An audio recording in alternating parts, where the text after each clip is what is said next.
क्या पाकिस्तान में ब्रह्मोस ने सामने आए आंकड़ों से भी ज्यादा का कर डाला नुकसान?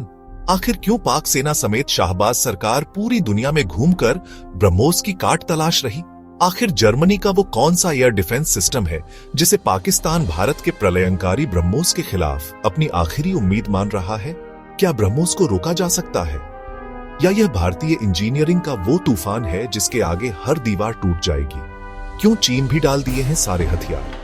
और सबसे बड़ा सवाल, जब दुनिया ब्रह्मोस से कांप रही है तो भारत अपने तरकश में इससे भी खतरनाक कौन से दो नए ब्रह्मास्त्र तैयार कर रहा है? आज हम उस कहानी की बात करेंगे जिसने न सिर्फ हमारे पड़ोसी मुल्क की चूल्हें हिला दी हैं, बल्कि दुनिया के बड़े बड़े डिफेंस एक्सपर्ट्स को भी दोबारा सोचने पर मजबूर कर दिया है। यह कहानी है भारत के पराक्रम की। यह कहानी है उस एक हथियार की जिसने अकेले ही जंग का रुख मोड़ देने की अपनी काबिलियत दुनिया को दिखा दी है। हम बात कर रहे हैं ब्रह्मोस की। आपने खबरें सुनी होंगी, कुछ रिपोर्ट्स पढ़ी होंगी, लेकिन जो आज हम आपको बताने जा रहे हैं वो उन बंद कमरों की कहानी है जहां खौफ और लाचारी का माहौल है। कहा जा रहा है कि ऑपरेशन सिंदूर के दौरान भारत की जवाबी कार्रवाई ने पाकिस्तान के डिफेंस सिस्टम की धज्जियां उड़ाकर रख दी। सिर्फ 36 घंटों के अंदर भारत की ब्रह्मोस मिसाइलों ने एक ऐसा कहर बरपाया जिसकी गूंज इस्लामाबाद से लेकर बीजिंग तक सुनाई दी। रिपोर्ट्स के मुताबिक एक के बाद एक 11 से ज्यादा Pakistani airbase, drone launching pads, military installations और यहां तक कि किराना हिल्स की पहाड़ियों में बने खुफिया ठिकानों को ब्रह्मोस ने धूल में मिला दिया। ये वो ठिकाने थे जिनके बारे में पाकिस्तान को गुमान था कि यह दुनिया की नजरों से छिपे हैं, लेकिन ब्रह्मोस की नजरों से कुछ नहीं छिप सका। पाकिस्तान का पूरा एयर डिफेंस नेटवर्क, जिसमें चीन से मिले बड़े बड़े सिस्टम भी शामिल थे, बस तमाशा देखता रह गया। इस एक कार्यवाही ने पाकिस्तान को सालों पीछे धकेल दिया है। अब वहां खौफ का आलम यह है कि उन्हें डर सता रहा है कि भारत कभी भी किसी भी वक्त अपनी इस ब्रह्मास्त्र रूपी मिसाइल का दोबारा इस्तेमाल कर सकता है। यह डर उन्हें दुनिया के हर दरवाजे पर भीख मांगने पर मजबूर कर रहा है। वो एक ऐसे रक्षा कवच की तलाश में है जो उन्हें भारत के इस क्रोध से बचा सके, और इसी तलाश में, इसी बदहवासी में पाकिस्तान अब जर्मनी के दरवाजे पर जा पहुंचा है। उसकी नजरें टिकी हैं जर्मनी के सबसे आधुनिक एयर डिफेंस सिस्टम IRIS-T पर। पाकिस्तान को लगता है कि शायद यह जर्मन टेक्नोलॉजी उन्हें ब्रह्मोस के कहर से बचा लेगी। लेकिन क्या यह सच है? क्या वाकई जर्मनी का IRIS-T सिस्टम ब्रह्मोस जैसे सुपरसोनिक तूफान को रोकने की ताकत रखता है? और सबसे बड़ा सवाल, पाकिस्तान तो अभी वर्तमान ब्रह्मोस से बचने का रास्ता खोज रहा है। उसे तो शायद यह पता भी नहीं कि भारत इससे कहीं ज्यादा खतरनाक, कहीं ज्यादा तेज और कहीं ज्यादा घातक ब्रह्मोस नेक्स्ट जनरेशन और हाइपरसोनिक ब्रह्मोस 2 पर काम कर रहा है। ऐसे में पाकिस्तान का भविष्य क्या होगा? क्या जर्मनी की ढाल भारत के प्रहार को रोक पाएगी? हम आपको बताएंगे इस धमाकेदार खबर की पूरी कहानी। तो बने रहिएगा वीडियो पर, और इस संबंध में आपके जो भी विचार हो कमेंट में लिखकर जरूर बताएगा।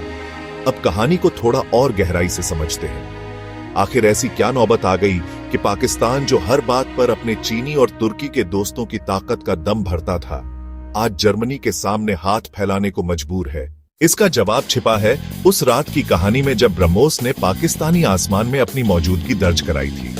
पाकिस्तान को हमेशा से अपने एयर डिफेंस पर बहुत गुमान था। उसने चीन से बड़ी उम्मीदों के साथ HQ-9 और HQ-6 जैसे एयर डिफेंस सिस्टम खरीदे थे। यह वही सिस्टम है जिनकी चीन दिन रात तारीफ करता है और दुनिया को बेचने की कोशिश करता है। इसके अलावा पाकिस्तान के तुर्की जैसे देशों के साथ भी गहरे रक्षा संबंध है। इन तीनों देशों ने मिलकर एक ऐसा सुरक्षा का भ्रमजाल बुना था जिसे वह अभेद्य मानते थे।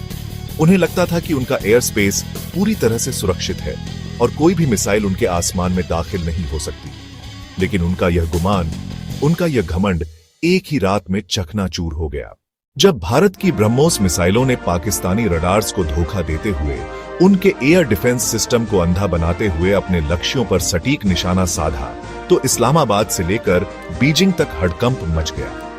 यह सिर्फ पाकिस्तान की हार नहीं थी, यह चीन के हथियारों की हार थी। यह चीन की टेक्नोलॉजी की हार थी। जिस चीन को लगता था कि उसके हथियार दुनिया में बेस्ट हैं, उसकी पोल खुल गई। ब्रह्मोस ने साबित कर दिया कि वह सिर्फ एक मिसाइल नहीं, बल्कि एक सिस्टम किलर है। उसने न सिर्फ टारगेट को खत्म किया, बल्कि पाकिस्तान के पूरे डिफेंस के ताने बाने को ही ध्वस्त कर दिया। इस हमले का सबसे बड़ा असर यह हुआ कि पाकिस्तान का अपने सहयोगियों पर से भरोसा उठ गया। चीन, जिसने अरबों डॉलर लेकर पाकिस्तान को एयर डिफेंस सिस्टम बेचे थे, वह पूरी तरह से नाकाम साबित हुआ। तुर्की, जो खुद को एक बड़ी ताकत समझता है, वह भी अपने दोस्त को बचाने के लिए कुछ नहीं कर पाया। इस घटना ने इन तीनों देशों के तथाकथित आयरन ब्रदरहुड में एक गहरी दरार डाल दी है। अब पाकिस्तान को यह समझ आ गया है कि जब असली मुकाबला भारत से होगा तो यह चीनी खिलौने किसी काम नहीं आने वाले। इसी खौफ और लाचारी ने पाकिस्तान को एक नए ठिकाने की ओर धकेला है, और वो ठिकाना है यूरोप में जर्मनी। अब पाकिस्तान की सारी उम्मीदें जर्मनी के RSTSLM एयर डिफेंस सिस्टम पर टिकी हैं। उन्हें लगता है कि शायद यही एक सिस्टम है जो ब्रह्मोस को रोक सकता है। वो जर्मनी के साथ लगातार बातचीत कर रहे हैं, मिन्नतें कर रहे हैं कि किसी भी तरह यह सिस्टम उन्हें बेच दिया जाए। हाल ही में यूक्रेन युद्ध में IRIS-T ने रूस की कई आधुनिक मिसाइलों और ड्रोन्स को रोकने में कामयाबी दिखाई है। इसने रूस की PHO ऑनिक्स जैसी सुपरसोनिक मिसाइलों को भी इंटरसेप्ट किया है, और तकनीकी रूप से ऑनिक्स मिसाइल को ब्रह्मोस का करीबी माना जाता है। बस इसी एक सफलता ने पाकिस्तान के मन में उम्मीद की एक किरण जगा दी है। उसे लग रहा है कि शायद यही वह संजीवनी बूटी है। इसीलिए वो इटली के CMMER जैसे विकल्पों को दरकिनार कर जर्मनी के RST को हासिल करने के लिए अपनी पूरी ताकत झोंक रहा है। लेकिन सवाल वही है क्या जो सिस्टम यूक्रेन में कामयाब हुआ, वो भारत के ब्रह्मोस के सामने टिक पाएगा? क्योंकि दोनों में जमीन आसमान का फर्क है। तो चलिए अब चीरफाड़ करते हैं जर्मनी के इस एयर डिफेंस सिस्टम RST की। आखिर इसमें ऐसा क्या खास है जिसने पाकिस्तान को इतना बड़ा दीवाना बना दिया है? और क्या यह वाकई भारत के ब्रह्मोस के सामने एक सेकंड भी टिकने की हिम्मत रखता है? देखिए, IRIS-TSLM, जिसका पूरा नाम है infrared imaging system tail thrust vector controlled surface launched medium range, एक बहुत ही आधुनिक और सक्षम एयर डिफेंस सिस्टम है। इसमें कोई शक नहीं है। इसे जर्मनी की कंपनी DL डिफेंस ने बनाया है। इसकी सबसे बड़ी खासियत है इसका एडवांस्ड सीकर हेड। यह इंफ्रारेड इमेजिंग टेक्नोलॉजी का इस्तेमाल करता है। आसान भाषा में कहें तो यह मिसाइल टारगेट से निकलने वाली गर्मी यानी हीट सिग्नेचर को पहचानकर उसका पीछा करती है। इससे इसे रडार जैमिंग या दूसरी चालाकियों से धोखा देना बहुत मुश्किल हो जाता है। इसकी रेंज करीब 40 की मी है और यह 20 की मी की ऊंचाई तक किसी भी हवाई लक्ष्य को भेज सकती है। यह सिस्टम एक साथ कई टारगेट्स को ट्रैक और इंगेज करने की क्षमता रखता है। यूक्रेन में इसकी सफलता दर भी काफी प्रभावशाली रही है। इसने रूसी क्रूज मिसाइलों, ड्रोन्स और यहां तक कि कुछ सुपरसोनिक मिसाइलों के खिलाफ भी अच्छा प्रदर्शन किया है। यही वो रिपोर्ट कार्ड है जिसे देखकर पाकिस्तान ललचा रहा है। उसे लग रहा है कि अगर PR-100 ऑनिक्स जैसी मिसाइल को IRIS-T रोक सकता है तो शायद ब्रह्मोस को भी रोक लेगा। लेकिन यहीं पर पाकिस्तान सबसे बड़ी गलती कर रहा है। वो सेब की तुलना संतरे से कर रहा है। ब्रह्मोस कोई साधारण सुपरसोनिक मिसाइल नहीं है। यह अपनी कैटेगरी का शहंशाह है। पहली बात, स्पीड। ब्रह्मोस लगभग मैक 3 यानी आवाज की गति से 3 गुना तेजी से उड़ती है। जब कोई ऑब्जेक्ट इतनी तेज रफ्तार से आ रहा हो तो किसी भी एयर डिफेंस सिस्टम के लिए रिएक्शन टाइम लगभग 0 हो जाता है। जब तक IS-T का रडार ब्रह्मोस को डिटेक्ट करेगा, उस पर अपनी मिसाइल लॉक करेगा और फायर करेगा, तब तक तो ब्रह्मोस अपना काम करके निकल चुका होगा। दूसरी ओर सबसे घातक बात है ब्रह्मोस की उड़ान का तरीका। यह सी स्किमिंग तकनीक का इस्तेमाल करती है, यानी यह समंदर या जमीन की सतह से कुछ ही मीटर ऊपर उड़ती है, जिससे दुश्मन के रडार इसे पकड़ ही नहीं पाते और अपने अंतिम चरण में यानी टारगेट को हिट करने से ठीक पहले यह एक एश शेप मैनुअल करती है, यानी सांप की तरह लहराते हुए आती है। अब आप खुद सोचिए, जो मिसाइल आवाज से 3 गुना तेज हो, जो रडार की पकड़ से नीचे उड़ रही हो और जो आखिरी सेकंड में अपना रास्ता बदल ले, उसे दुनिया का कौन सा एयर डिफेंस सिस्टम रोक पाएगा? IRIS-T की मिसाइलें बेशक आधुनिक हैं, लेकिन वह इस तरह के हाई स्पीड हाई मैनुअल वाले टारगेट के लिए नहीं बनी है। उनकी अपनी एक सीमा है। वो क्रूज मिसाइलों और ड्रोन्स के खिलाफ तो बहुत कारगर है, लेकिन ब्रह्मोस एक अलग ही लीग का खिलाड़ी है। ब्रह्मोस पर न सिर्फ स्पीड और चालाकी है, बल्कि इसका वॉरहेड भी इतना शक्तिशाली है कि यह बड़े से बड़े जंगी जहाज या बंकर को एक ही झटके में तबाह कर सकता है।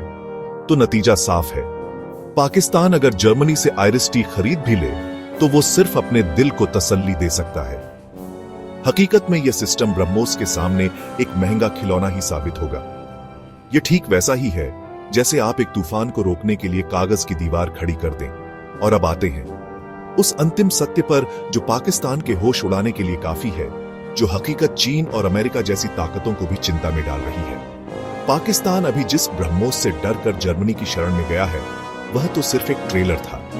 भारत तो अब पूरी पिक्चर दिखाने की तैयारी कर रहा है। हमारे वैज्ञानिक और इंजीनियर्स जिस प्रोजेक्ट पर दिन रात काम कर रहे हैं, वह पाकिस्तान की कल्पना से भी परे है। हम बात कर रहे हैं ब्रह्मोस के आने वाले 2 नए अवतारों की, ब्रह्मोस NG और ब्रह्मोस 2। अगर पाकिस्तान को लगता है कि वह RST खरीदकर सुरक्षित हो जाएगा, तो वह एक बहुत बड़ी गलतफहमी में जी रहा है। चलिए पहले बात करते हैं ब्रह्मोस NG यानी नेक्स्ट जनरेशन की। ये मिसाइल वर्तमान ब्रह्मोस का एक छोटा, हल्का और कहीं ज्यादा खतरनाक वर्जन होगी। इसका वजन कम होगा, जिससे इसे सुखोई 30 MKI, तेजस और यहां तक कि भविष्य के MKA जैसे फाइटर जेट्स से भी फायर किया जा सकेगा। वजन कम होने का मतलब यह नहीं कि इसकी ताकत कम होगी, बल्कि यह और ज्यादा तेज और ज्यादा फुर्तीली होगी। इसमें लेटेस्ट AS यानी active electronically scanned array radar Sikar लगा होगा, जो इसे अपने लक्ष्य को और भी सटीकता से खोजने और उस पर लॉक करने की क्षमता देगा। इसका रडार क्रॉस सेक्शन भी बहुत कम होगा, यानी दुश्मन के रडार के लिए इसे पकड़ना लगभग नामुमकिन हो जाएगा। अब जरा सोचिए, जब मौजूदा ब्रह्मोस को ही RST नहीं रोक सकता, तो वह इस भविष्य की टेक्नोलॉजी ब्रह्मोस NG का सामना कैसे करेगा। यह तो एक ऐसा अदृश्य शिकारी होगा जो कब कहां से आकर अपना काम कर जाएगा। किसी को कानों कान खबर नहीं होगी। लेकिन कहानी यहीं खत्म नहीं होती। भारत का असली ध्रुव का इक्का तो अभी बाकी है, और उसका नाम है ब्रह्मोस 2। यह कोई सुपरसोनिक नहीं, बल्कि एक हाइपरसोनिक मिसाइल होगी। यह मैक 7 से मैक 8 की रफ्तार से उड़ेगी, यानी आवाज की गति से 8 गुना ज्यादा तेज। इस रफ्तार का मतलब है दिल्ली से इस्लामाबाद की दूरी सिर्फ 3 से 4 मिनट में तय हो जाएगी। इस गति पर किसी भी मिसाइल को ट्रैक करना या उसे रोकना आज की तारीख में दुनिया में मौजूद किसी भी एयर डिफेंस सिस्टम के बस की बात नहीं है। अमेरिका, रूस, चीन जैसे देश अभी हाइपरसोनिक डिफेंस सिस्टम बनाने की शुरुआती स्टेज में है। जब तक वह कोई तोड़ निकालेंगे, तब तक भारत के पास यह तकनीक ऑपरेशनल हो चुकी होगी। ब्रह्मोस 2 के सामने जर्मनी का RST तो क्या, अमेरिका का थर्ड या पैट्रियट सिस्टम भी बेबस नजर आएगा। यह एक ऐसी ताकत होगी जो युद्ध के सारे समीकरण बदल कर रख देगी। यह सिर्फ एक मिसाइल नहीं, बल्कि भारत की तरफ से दुनिया को एक स्पष्ट संदेश होगा कि अब हमें कोई आंख दिखाने की गलती ना करे। तो पाकिस्तान भले ही आज जर्मनी से RST खरीदने के सपने देख रहा हो, लेकिन हकीकत यह है कि वह एक ऐसी रेस में दौड़ रहा है जिसमें वह पहले ही मीलों पीछे छूट चुका है। भारत की मिसाइल टेक्नोलॉजी जिस रफ्तार से आगे बढ़ रही है, उसे पकड़ पाना अब किसी के बस की बात नहीं है। ब्रह्मोस नाम का जो तूफान उठा है, उसे रोकने के लिए दुनिया में अभी कोई दीवार नहीं बनी है। आपका इस बारे में क्या सोचना है? क्या पाकिस्तान का RST खरीदना उसकी कोई मदद कर पाएगा? और भारत के भविष्य के ब्रह्मोस एनर्जी और ब्रह्मोस 2 हाइपरसोनिक मिसाइल प्रोग्राम के बारे में आपकी क्या राय है? हमें कमेंट सेक्शन में जरूर बताएं।